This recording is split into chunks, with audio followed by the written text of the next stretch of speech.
La semaine dernière a été riche en événements. La Réserve fédérale a légèrement secoué les marchés. Pour discuter des événements clés de la semaine écoulée, je reçois Craig Erlam, chef analyste de marché chez Oanda.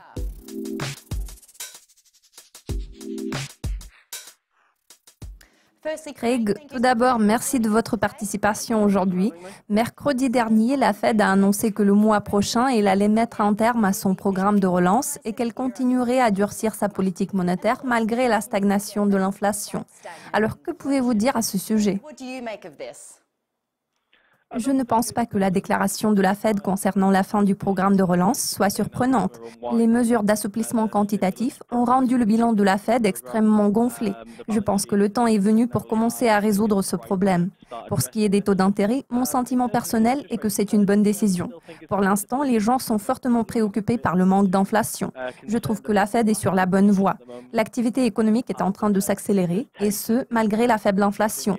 C'était une surprise pour une partie des participants au marché parce qu'en règle générale, ils cherchent à anticiper les prochains mouvements de la Réserve fédérale. C'est bien que la Fed prenne le pouls du marché avant d'agir. Je suis d'avis qu'un autre relèvement des taux cette année est tout à fait justifié. Vu que Janet Yellen ne sait pas si elle restera à la tête de la Fed en février, elle se sent pressée pour faire tout ce qui est en son pouvoir pour revigorer l'économie. Nous savons déjà que son numéro 2, Stanley Fischer, ne succédera pas à Yellen. C'était sa dernière réunion en tant que vice-présidente de la Fed. Si Janet Yellen se voit remplacée par un adepte d'une position plus conciliante, elle ne regrettera pas sa décision. Grâce à ses efforts, l'économie américaine est en meilleure santé qu'au moment de sa prise de fonction. D'accord. Parlons de la Banque du Japon qui a maintenu le statu quo conformément aux attentes. Un membre du conseil d'administration de la Banque centrale s'est opposé à cette décision. Gardant cela à l'esprit, pensez-vous que la Banque du Japon pourrait modifier sa politique plus tôt que prévu? Je ne pense pas qu'elle puisse modifier sa politique dans les prochains trimestres.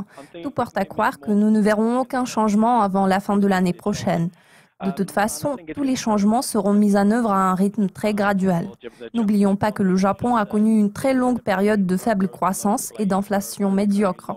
Le processus de normalisation sera donc beaucoup plus graduel qu'aux États-Unis. En tout état de cause, au fil du temps, le Japon pourra s'éloigner de la politique ultra-accommodante que nous observons en ce moment, mais il ne s'agira pas de changements très significatifs. Je pense qu'ils commenceront par modifier le taux des obligations d'État à 10 ans.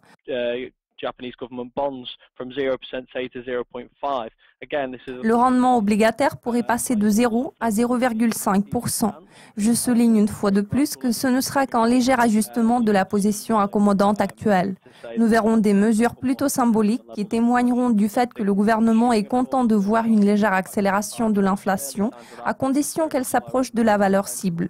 Je ne pense pas qu'une seule voix en défaveur du statu quo soit suffisante pour pousser la Banque du Japon à agir.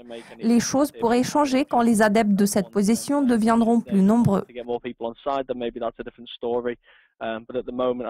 À présent, la majorité écrasante des décideurs politiques se contente de la politique de relance actuelle.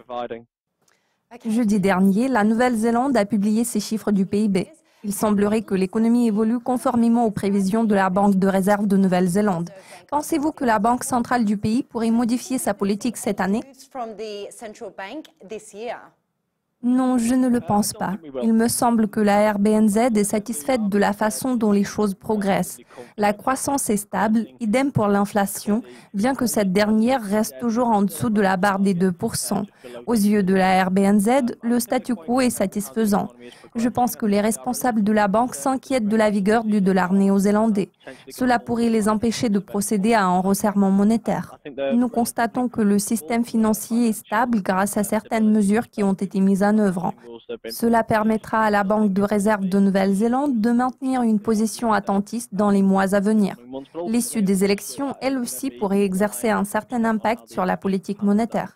La question est de savoir si les forces politiques clés se maintiendront au pouvoir et seront en mesure de former une coalition.